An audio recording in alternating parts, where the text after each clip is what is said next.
सभी को जय महादेव। आ रहा है महाशिवरात्रि। हर एक साधक हर एक भक्त शिव जी का पूजा करते हैं, शिव जी का आराधना करते हैं, शिव जी का स्तोत्र पाठ करते हैं, शिव जी का मंत्र जाप करते हैं, विभिन्न प्रकार का शिव आराधना करते हैं। तो शिव जी का आराधना करने से सभी प्रकार का ग्रह दशा से लेकर विभिन्न प्रकार का बाधा से मुक्ति मिलता है।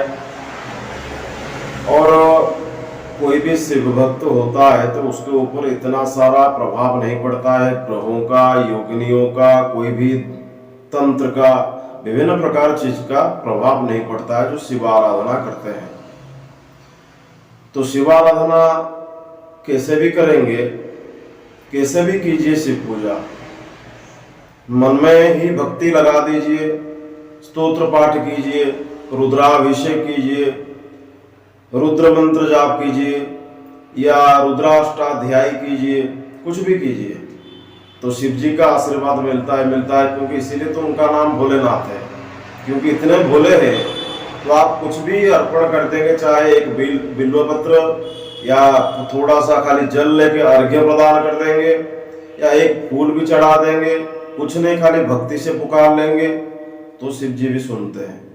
क्योंकि उनका नाम भोलेनाथ है, देवों का देव महादेव भी उनको कहा जाता है। तो शिवरात्रि जो आ रहा है, शिवरात्रि का अखंड फल प्राप्ति करने के लिए शिवरात्रि से पहले दिन आपको उपवास करना होगा। पहले दिन उपवास मतलब दिन में एक ही बार भोजन करेंगे, वो भी सात्विक और फलाहार करेंगे तो और अच्छा है। दुग्धाहार यानी दूध पी के रहेंगे तो और भी अच्छा है। नहीं तो पायस यानी कि खीर बना के खा सकते हैं।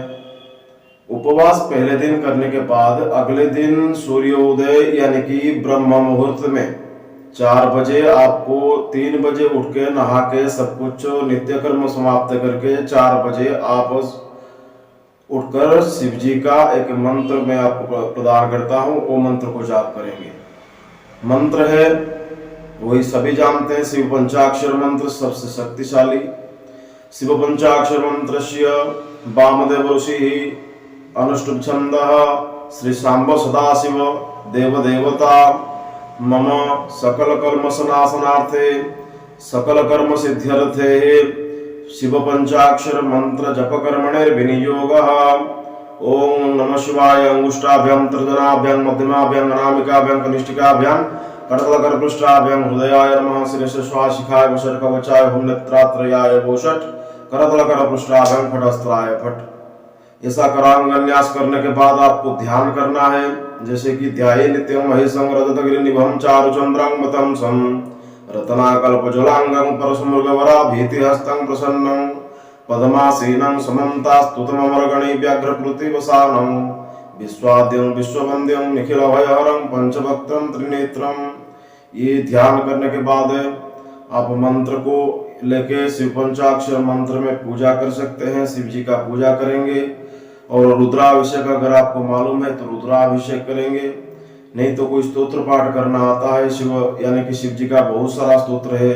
शिव सहस्र नाम से लेकर शिव षडाक्षर स्तोत्र से लेकर शिव पंचाक्षर स्तोत्र, शिव महिमा स्तोत्र, विभिन्न प्रकार का स्तोत्र है। शिव जी को संतुष्ट करने के लिए आप भी पाठ कर सकते हैं। ये करने के बाद आप पहले दिन से ही बिल्वपत्र चयन करके लाएंगे, क्योंकि शिवरात्रि को बिल्वपत्र तोड़ना नहीं चाहिए। शिव जी को चढ़ाने के लिए जो बिल्वपत्र अर्पण किया जाता है और पहले दिन से ही तोड़ा जाता है, शिव चतुर्दशी को तोड़ा नहीं जाता है। तो बिल्वपत्र को पहले से ही ला के रखेंगे, उसके ऊपर आप ओम नमः शिवाय का मंत्र या राम नाम का मंत्र लिखकर आप सजावट करके रखेंगे। फूल का माला तैयार करके रखेंगे। सुबह का प्रातः पूजा हो जाने के बाद दिन भर आप शिव का मंत्र जाप करेंगे या स्तोत्र पाठ करेंगे या शिव जी के पिष्ट के ऊपर यानी कि मंदिर के प्रांगण में बैठेंगे। शाम जब हो जाएगा, शिव प्रदोष पूजा में अखंड फल मिलता है। शिव प्रदोष पूजा शाम को ही होता है।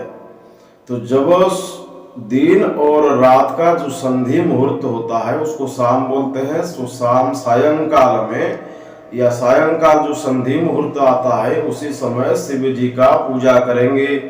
1008 बिल्व का पत्र चढ़ाएंगे और उसको जैसे चढ़ाएंगे, एक बिल्व पत्र चढ़ाने के बाद हाथ धोएंगे, फिर एक बिल्व पत्र चढ़ाएंगे, फिर हाथ धोएंगे, फिर एक बिल्व पत्र चढ़ाएंगे मंत्र से। ऐसा करके आपको 1008 बिल्वपत्र चढ़ाना है, फूल का माला अर्पण करना है, पंचोपचार या षोडशोपचार से पूजा करना है। और आपको कोई रुद्राभिषेक अगर मालूम है तो नमस्ते रुद्रमन्य उत्देश नमाहुभ्यां मुतते नमजात रुद्रो शिवात रघुरापा प्रकाशिनी। अगर आपको मालूम है रुद्राभिषेक तो रुद्राभिषेक से आप जल चढ़ाएंगे, नहीं मालूम है तो खाली में भी जल चढ़ा सकते। ओम नमः शिवाय, ओम नमः शिवाय, ओम नमः शिवाय भी जाप करके। उसके बाद आपको शिव मानस पूजा अगर ओम रत्ने ही कल्पितमासनम हिमजल स्नानम च दिव्यांबरम नाना रत्न विभूषितम मृगमदा मोदांकितम चंदनम। अगर आपको शिव पंचाक्षर मानस पूजा मालूम है तो शिव मानस पूजा भी कर सकते हैं।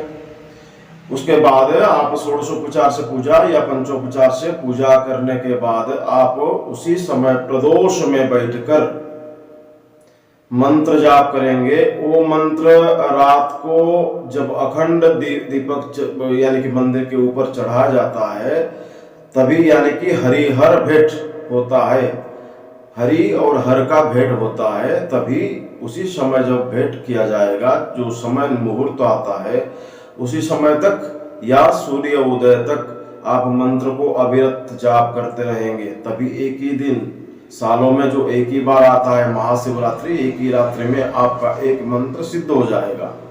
ऐसा नहीं कि आपको दर्शन मिल जाएगा। जैसे कि आजकल लोग सोचते हैं, छोटी छोटी सोच लेके बैठते हैं कि 4 दिन में, 5 दिन में, 10 दिन में कोई हमें दर्शन मिल जाएगा, और 10 दिन में दर्शन मिल जाएगा और वो भी साक्षात्कार। लोग सालों साल तक जाप करते करते करते करते उनका बाल भी पक जाता है, कुछ नहीं होता है। लेकिन आजकल लोग बोलते हैं कि 4 दिन में, 5 दिन में हमें ऐसा कोई मंत्र दे दीजिए, 5 दिन में, 10 दिन में हम जाप करके पूरे सामने प्रकटित करके खड़ा करके बात करेंगे जैसे हम बात कर रहे हैं। लेकिन हमें सालों साल तक साधना करने या सीखने या कुछ करने की हमारे पास समय नहीं है, हमारे पास हिम्मत नहीं है। तो ऐसे लोग कभी साधना में सफल नहीं हो पाएंगे, दूसरों को टोकते रहेंगे, गुरु को टोकते रहेंगे। इसको कुछ मालूम नहीं है, हमें ये दर्शन नहीं करा पाया और हमें ये दिखा नहीं पाया कुछ, ये ढोंगी है, पाखंडी है। लेकिन खुद को कुछ नहीं आता है, खुद को वेट करना नहीं आता है, खुद सालों साल सेवा करना नहीं आता है, खुद को कुछ करना नहीं आता है, लेकिन दूसरों को टोकेगा क्योंकि उसके पास धीरज नहीं है, उसके पास कुछ करने की क्षमता नहीं है, उसके पास कुछ करने की साहस नहीं है। तो वो क्या देखेगा, क्या करेगा। इसीलिए जो सन्यासी होते हैं, जो सिद्ध होते हैं, वो पागल होते हैं। पागल मतलब वो पागल की तरह ही उसके पीछे भागते रहते, चाहे मिले चाहे ना मिले। लेकिन आजकल लोग मिले तो अच्छा है, ना मिले तो वो बुरा है। तो इसीलिए कम समय में किसी को पकड़ लेते हैं, कम समय में छोड़ देते हैं, तो इसीलिए उनको कुछ हासिल नहीं होता है और वो लोग भटकते ही रहते हैं। और भटकते भटकते भटकते भटकते भटकते इस संसार से ही देह त्याग देंगे, लेकिन कुछ नहीं मिलेगा। तो गुरु तो रामकृष्ण परमहंस थे, गुरु तो विवेकानंद थे, गुरु तो मच्छंद्रनाथ थे, गुरु तो गोरखनाथ थे। गुरु गोरखनाथ मच्छंद्रनाथ है कि बड़ा बड़ा खाने के लिए अपना आंख देने के लिए भी तैयार हो गए थे। गुरु से कुछ मिले या ना मिले, आंख देने के लिए तैयार हो गए थे। आजकल तो शिष्य तो बोलेंगे कि नहीं, आप कितना पैसा लेंगे, हमें एक सिद्धि दिला दीजिए, हमें एक कुछ साधना दिला दीजिए, हम करके सिद्ध हो जाएंगे, और वो भी कम समय में। बार बार बोल रहा हूँ, वो भी कम समय में। तो वो बात छोड़ दीजिए। तो ये शिवरात्रि को ये साधना, कोई भी मंत्र आपको मिल रहा है, शिव पंचाक्षर मंत्र हो, त्र्यंबक मंत्र हो, कोई भी मंत्र मिल रहा है, वो मंत्र सभी मंत्र काम करता है शिव जी का। पंचाक्षर मंत्र से लेकर जितना भी मंत्र है, कोई तंत्रोक्त मंत्र, तंत्रोक्त मंत्र, मेन तंत्रोक्त मंत्र है शिव का ओम नमः शिवाय। ये मंत्र सबसे बड़ा तांत्रिक मंत्र है। तो अगर कोई भी पंचाक्षर मंत्र को नमः शिवाय ओम नहीं लगेगा तो ओम लगेगा तो षडाक्षर मंत्र हो जाएगा। ओंकारं बिंदु संयुक्तं नित्यं ध्यायन्ति योगिनः कामदं मोक्षदं चैव ओंकाराय नमो नमः।